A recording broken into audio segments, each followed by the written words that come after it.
Hello students and teachers.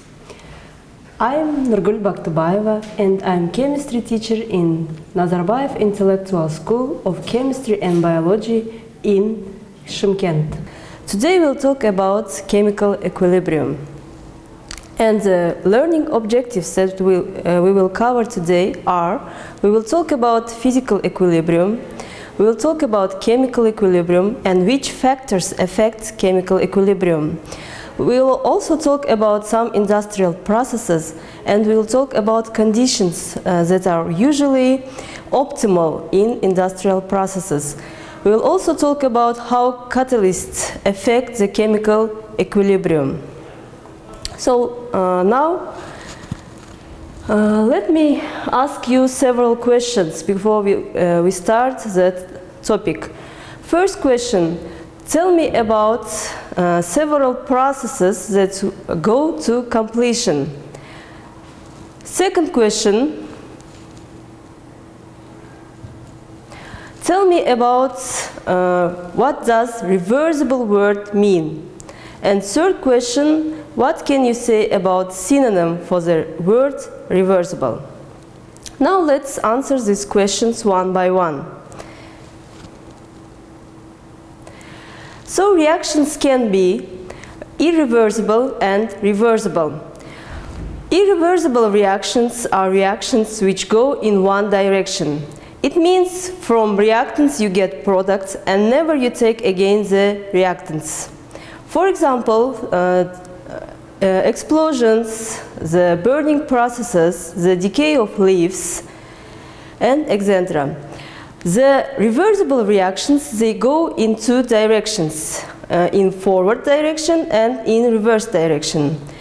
And such processes, examples for such processes can be Haber process. It's production of ammonia, it's production of the sulfuric acid, it's called as the contact process, production of hydrochloric acids. And now let's talk about physical equilibrium. Physical equilibrium is established when matter changes its states. For example, when you take a glass of water and leave it for several days, after several days you can realize that the amount of water is decreased. So what happens here? At the beginning, water molecules, they start to evaporate, and at the same time the vapor molecules, they condensate and form water molecules again. Here in open container, water molecules, the rate of evaporation is bigger than the rate of condensation, and after a while the level of water drops. When you close a glass with a lid, at the beginning the water level decreases, but after a while it stays constant. What happens here? At the beginning the water molecules start to evaporate, and the rate of evaporation is bigger than the rate of condensation. After a while, the rate of evaporation and the rate of condensation, they equalize.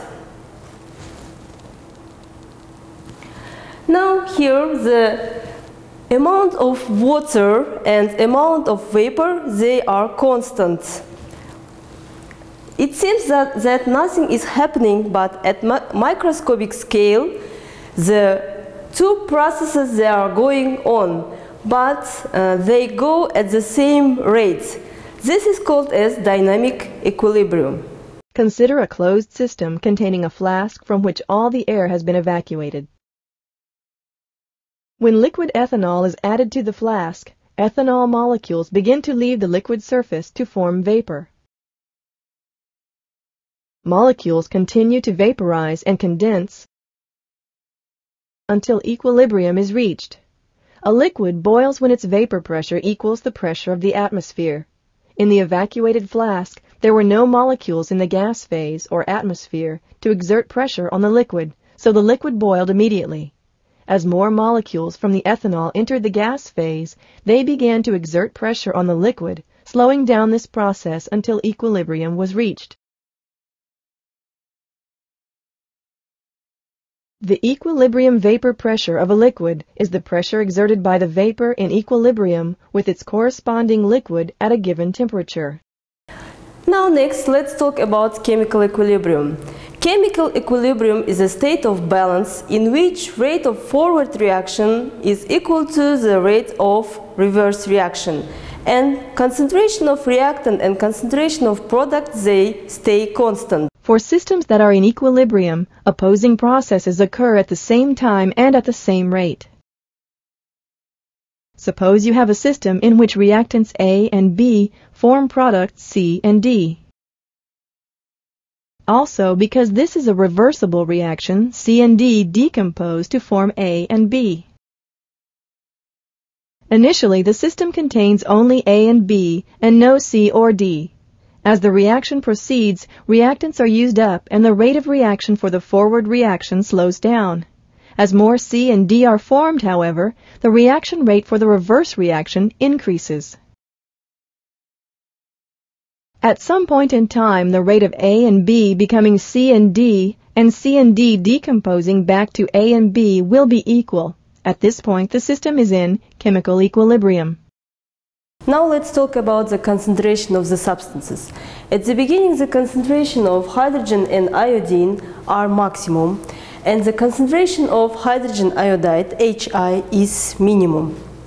When the reaction reaches equilibrium, concentration of substances become constant, as you can see. After a while, the concentration of products and reactants equalizes. Now let's talk about the fundamentals of dynamic equilibrium. So, what factors must be in when chemical equilibrium is established? So it doesn't show any visible change and it's a spontaneous reaction. It must occur in closed container and temperature must be kept constant through equilibrium. Next, let's look at the example where homogeneous and heterogeneous system exists. In first reaction, the homogeneous system, it means all the reactants and products are in the same phase.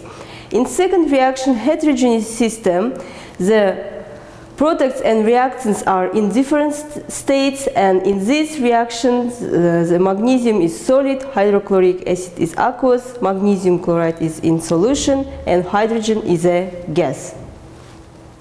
Now, which factors affect the chemical equilibrium to be established? There are two main factors. The first is tendency towards the minimum energy. So all the substances in nature, they tend to minimize the energy. What happens in exothermic reactions? The direction of minimum energy in the favor of products. In endothermic reaction, the direction is in favor of reactants. For example, let's look at these three reactions. In first reaction, it's an endothermic process and it goes in the favor of reactants. In second reaction, it's an exothermic process. The product will go in the favor of products. In third reaction, it's an endothermic process and it will go in the favor of reactants. So, reverse, forward and reverse the answers. Second factor is toward the maximum randomness. What is a randomness? It's called as entropy. So all the system tend to increase its entropy. How it happens when the states of matter change, for example, from solid to liquid and from liquid to gaseous states. And second factor in randomness is in favor of the site which has more number of molecules. For example, when ozone molecule is converted to oxygen molecule, the number of molecules increases and the randomness increases too. And if two tendencies, minimum energy and maximum entropy, are in two directions, in opposite directions, the chemical equilibrium is established. example, let's look at these three reactions. What happens in these three reactions? We must look at two factors, and the answer will be, so in first reaction the chemical equilibrium will be established, in second will not, and in third reaction the chemical equilibrium will be established. Entropy is a measure of the disorder in a system. The entropy of a substance increases with temperature. For example, gaseous water vapor has more entropy or disorder than liquid water because the molecules have more freedom of movement. Ice has a lower entropy than liquid water because the molecules are in highly ordered lattice structures. Entropy also increases with the formation of solutions. For example, before sugar is added to iced tea, the entropy is low. The sugar and water molecules remain separate. When the iced tea is stirred and the sugar goes into solution, entropy is increased. Now, how can we express the chemical equilibrium in mathematical equation? We use the equilibrium constant Kc. How do we calculate it? So we take an equilibrium reaction, and we know that it goes in two directions. First direction reverse and forward. Second direction is forward reaction. And as you know from the previous chapter, rate of reaction, the factors that affects chemical reaction rate is the concentration of reactants, and it multiplied by constant. And the forward reaction at equilibrium, the rate of forward reaction and the rate of reverse reactions, they equalize. For a reversible reaction of the kind shown here, the equilibrium constant at a given temperature is equal to the ratio of the mathematical product of the concentrations of substances formed at equilibrium to the mathematical product of the concentrations of reacting substances. Each concentration is raised to a power equal to the coefficient of that substance in the chemical equation. For example, let's look at these four reactions and try to write the Kc expressions for these reactions. Now, the two other rules that we use in writing the Kc, they are, we don't use the solid state, and second, we don't use the liquid states of substance in writing the equilibrium constant. In first reaction, both of them are in gaseous state, so we write it as Kc equal to the concentration of product divided by concentration of reactant. In second reaction, as you can see, magnesium is in solid, oxygen is in gaseous state, and magnesium oxide is in solid state. So how do we write the Kc expression for this reaction? Kc is equal to 1 over the concentration of oxygen gas. In third reaction, we take all of the substances. In fourth reaction, we write as Kc is equal to 1 because argentum silver chloride is in solid state. We divide it by the concentration of ions. It's silver and chloride ions. Now let's solve another example. Here, the following reaction is allowed to go equilibrium. The initial amounts of X2 and Y2 gases are 2 and 6 moles respectively. The amount of XY2 is 1 mole at equilibrium. What is the value of the equilibrium constant Kc? Now, in such questions, we use 3 parts of the reaction. So, at initial points, at change points, and at equilibrium point.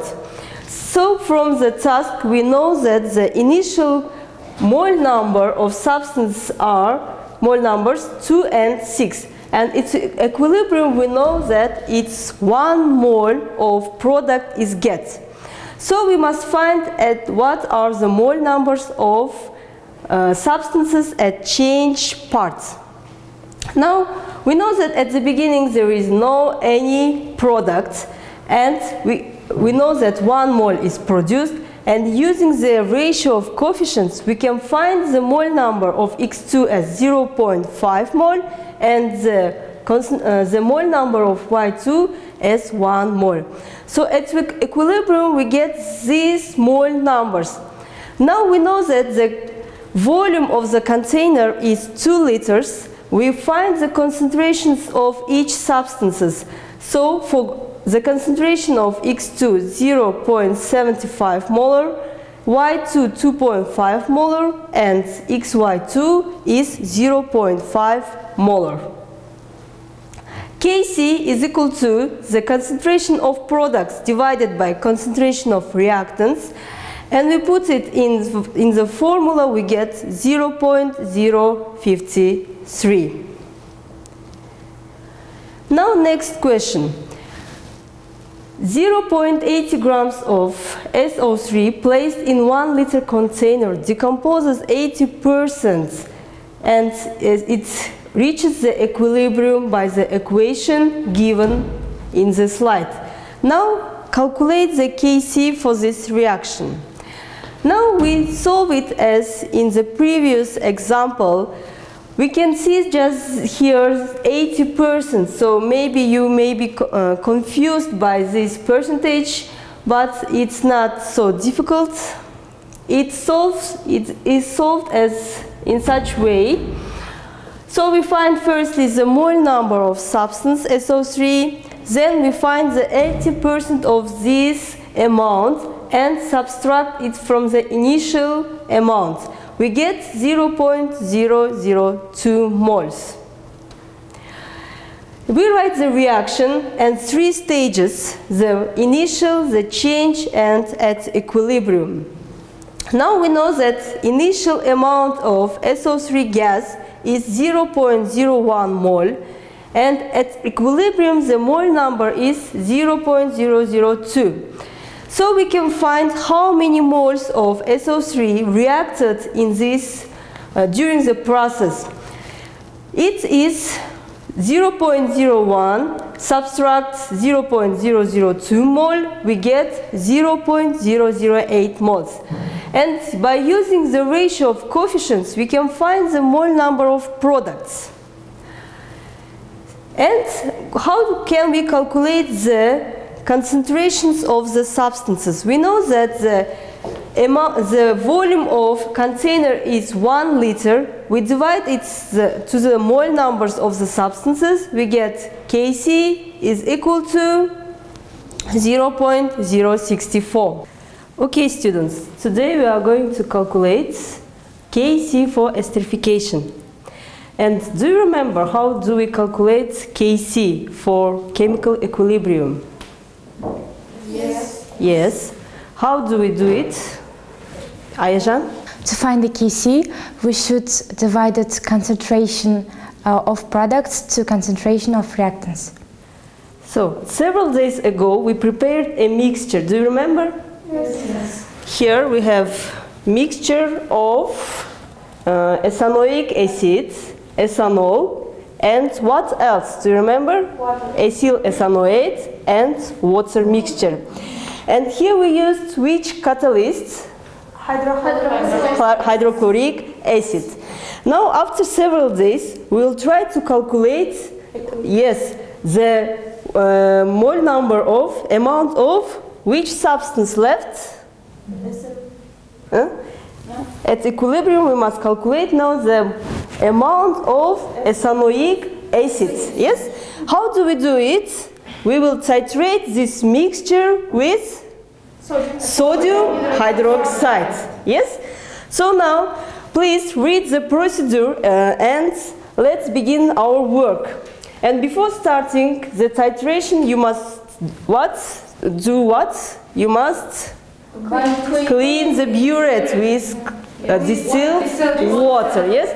Now put on your goggles, gloves, and yes, let's remember our safety rules. Be careful while working with yes, alkali and yes. sodium hydroxide.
So we have already done procedure and we got some results. With that results we are going to calculate and do some calculations to get exact results. So first we should find the mole numbers of reactants, which is ethanoic acid and ethanol.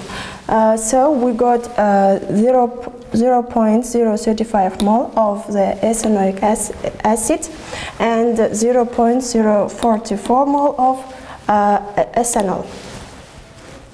And then also we had a hydrochloric acid, which it is a catalyst, and that is why we should find the also mole number of that acid, and it is 1.5 powered minus 2.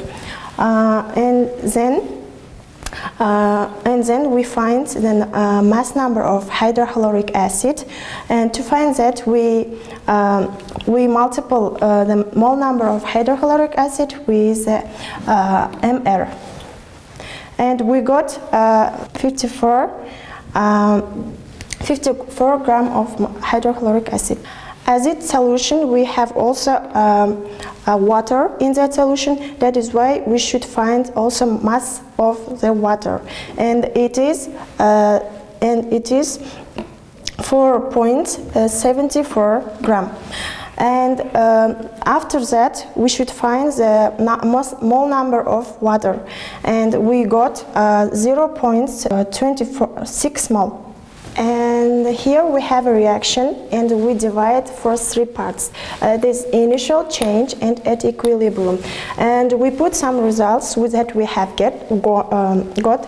So first it is 0.035 moles of the ethanoic acid and 0.044 mole number of the ethanol. And as we have a same proportion, which is 1 to 1 and 1 to 1, during the reaction we found the volume of sodium hydroxide, and with help of that we found, with the help of volume, we found mole number of sodium hydroxide. And then we put the result instead of x, and we can get the numbers which we need at equilibrium. And after that To calculate Kc, we multiply the concentration of concentration of products and divided concentration of reactants. Now, after the chemical equilibrium is established, if it is disturbed by the several conditions, what happens? Here, the Le Chatelier's principle describes what happens to the chemical equilibrium when it is disturbed. So the system tries to minimize the effects that causes the disruption of the chemical equilibrium. The first one is the effect of concentration. There are 4 factors, so you can increase the amount of the concentration of reactants, or you can decrease the concentration of reactants. Third, you can increase the concentration of products, or you can decrease the concentration of products. Now, in this reaction, the production of ammonia, you can see that you can increase the concentration of hydrogen gas and nitrogen gases. What happens if you increase the concentrations? So the system will try to minimize the effect, and the reaction will proceed, it will go to the direction of forwards. So the amount of ammonia will increase.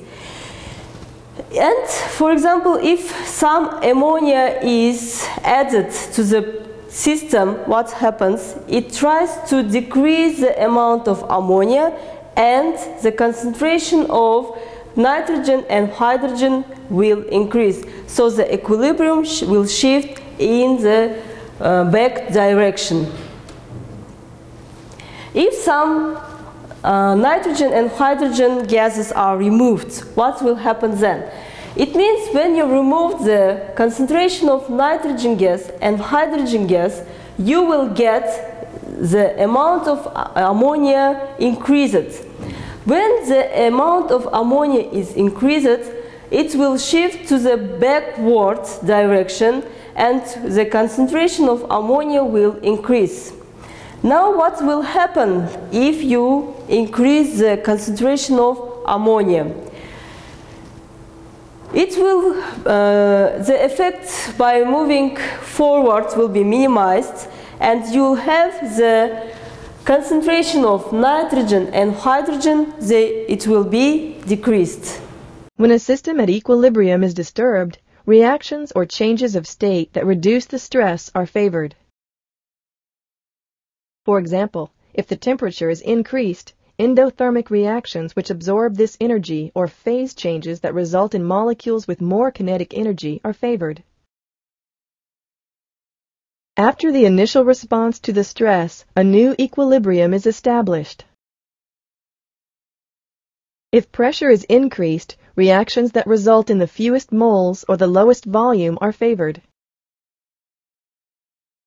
By reducing the volume of particles in the system, the stress of having increased pressure is relieved. A new equilibrium is then established. Similarly, if the relative concentrations of reactants and products are changed, the original equilibrium is disturbed. When, for instance, product is removed, the system establishes a new equilibrium by producing more product. If we continue to remove product, the system will continue to respond until there is no more reactant. Chemists use Le Chatelier's principle as they examine the dynamics of systems and work to optimize them to obtain the maximum yield at the minimum cost. Equilibrium is a condition of balance. Changes in temperature, pressure, or concentration can cause a shift in the equilibrium. When an ice cube is dropped into a glass of water, the ice warms and melts. At the same time, the rest of the water becomes cooled until the overall temperature stabilizes. Reversible chemical reactions also come to equilibrium. When aspirin combines with water, such as when you initially swallow a tablet, some of the aspirin forms ions. The stomach's acidity, however, provides high concentrations of hydronium ions, one of the products, pushing the equilibrium back toward the reactants. Another reversible reaction occurs when nitrogen dioxide, a pale yellowish-brown gas, converts to dinitrogen tetroxide, which is colorless. A decrease in volume causes an immediate increase in pressure. The reversible chemical reaction responds to this change, pushing the reaction toward product. Since the product is colorless, the overall color of the gas appears to lighten. Le Chatelier's principle states that if a change is made to a system at chemical equilibrium, the equilibrium will shift to oppose the change until a new equilibrium is reached. In this case, more N2O4 forms to relieve the stress of increasing the pressure. The product side of the equation results in fewer overall particles than the reactants. For example, what will happen to the equilibrium if first you will add some CO gas, if you add hydrogen gas, if you remove water gas, vapor gas, and if you remove carbon dioxide gases. Now, the reaction first, if you add some carbon monoxide gas, the reaction shifts forwards and concentration of carbon dioxide gas and hydrogen gas will increase and the concentration of water will decrease. In second, if you add some hydrogen gas, the equilibrium will shift in backward direction. In third, if you remove water, you will see that the concentration of carbon dioxide and hydrogen gas, they will increase, so the equilibrium will shift in the backward direction. In removal of CO2 gas, if you remove here the CO2 gas, the concentration of carbon monoxide and water will increase, and so the equilibrium will shift to forward reaction and the concentration of hydrogen gas will increase. Now, second factor that affects chemical equilibrium, the volume change or effect of pressure. What happens if you change the volume? So, according to the Le Chatelier principle, when the volume of the system is decreased, the reaction shifts to the side having the small number of coefficients of gases to decrease this effect. And when the volume of the system is increased, the reaction shifts the side having the greater number of coefficients of gases to decrease this effect. So what does it mean? For heterogeneous system, the equilibrium, the effect of volume is predicted by counting the number of mole of gas indicated on each side of an equation. Change in pressure affects the equilibrium reaction conversely with respect to volume change. Now let's take this reaction. Here the decomposition of ammonia to form hydrogen and nitrogen gases. If, in first case, if you increase the volume, what happens? We must count the number of molecules. Now, in the side of reactants, there are 2 moles of molecules, and in the side of products, we have 4 molecules. Now, in the first case, the reaction shifts forward and concentration of hydrogen and nitrogen gases will increase and that of ammonia will decrease. The second, the reaction shifts backwards and concentration of hydrogen and nitrogen will decrease and ammonia will increase. Increasing pressure means decreasing volume, thus it will have the same effect as in B. And third factor which affects chemical equilibrium is temperature. What happens in temperature? Now we must consider 2 cases. First, the exothermic reaction, in case of exothermic reaction, and in case of endothermic reaction. In endothermic reactions, when temperature is increased, reaction will proceed to forward to eliminate effect. So how can system eliminate the effects? It will go to which direction? it will go to the forward direction. In exothermic reactions, when temperature is increased, the reaction will move backward to minimize the effect. So the same in endothermic reaction, when it uses the energy, it will go to the forward direction. For example, let's consider the reaction, the decomposition of water, which is an endothermic process. And following changes are applied. First, increasing temperature and decreasing temperature. So when you increase the temperature, the reaction will shift forward. It means to use the energy. In second case, reverse reaction is exothermic. If temperature is decreased, it will be in favor of reverse reaction and equilibrium will shift backward. And next one, the effect of catalyst. Catalyst, it does not affect the chemical equilibrium. So why? How do you think? Because the rate of the forward reaction and the rate of reverse reactions are equalized in equilibrium. By using the catalyst, the both rates will change in the same direction. Le Chatelier's principle states that a system in equilibrium that is subjected to a stress will react in a way that relieves the stress. Some of these stresses include changes in pressure, changes in concentration, and changes in temperature. Consider this reaction of nitrogen and hydrogen to form ammonia. A change in pressure affects only equilibrium systems in which gases are involved. If the pressure of a system is increased, the equilibrium will shift to favor the reaction that produces the fewest moles of gas. This action will reduce the total pressure of the system. In this example, more ammonia is produced to reduce the pressure on the system.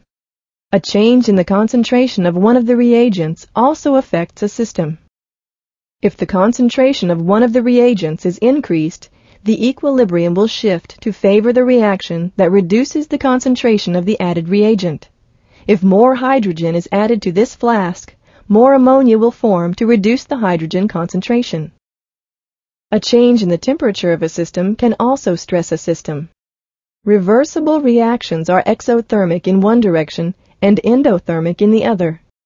According to Le Chatelier's principle, the addition of heat shifts the equilibrium so that the reaction that absorbs heat is favored. If heat is added to an endothermic reaction, the equilibrium shifts to favor the formation of the products.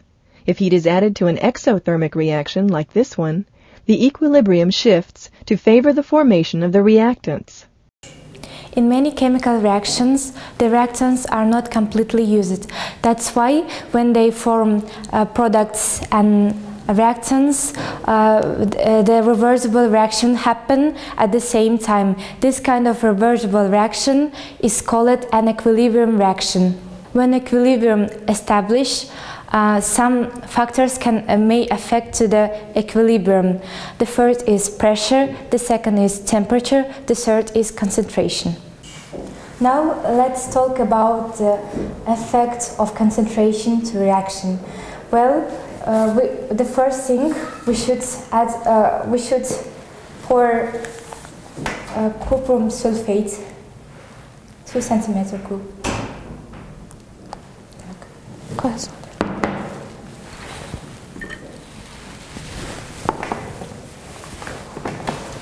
The second thing is adding hydrochloric acid.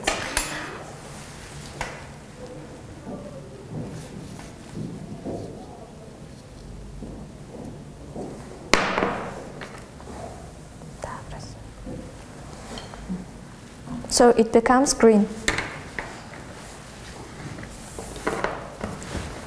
This is mainly because of the reason, the concentration.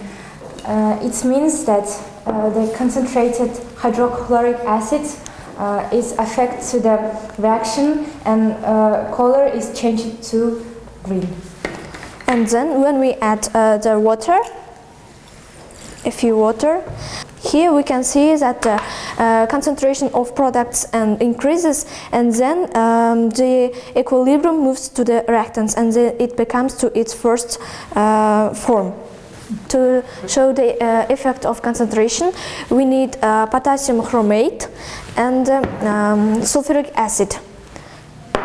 Firstly, we will get 2 cm³ of potassium chromate and put it to the test tube. Get a few drops of sulfuric acid and put it until it changes the color. Here we can see that it changes to the from yellow to the orange, and it shows the effect of concentration. In the first time, the concentration of reactants is increased, then it is moved to the products, and here we can see the effect. Today we studied chemical equilibrium and the factors that affect chemical equilibrium. You can evaluate students in different ways. I will show you the assessment grid for the practical work that we carried out in our lesson.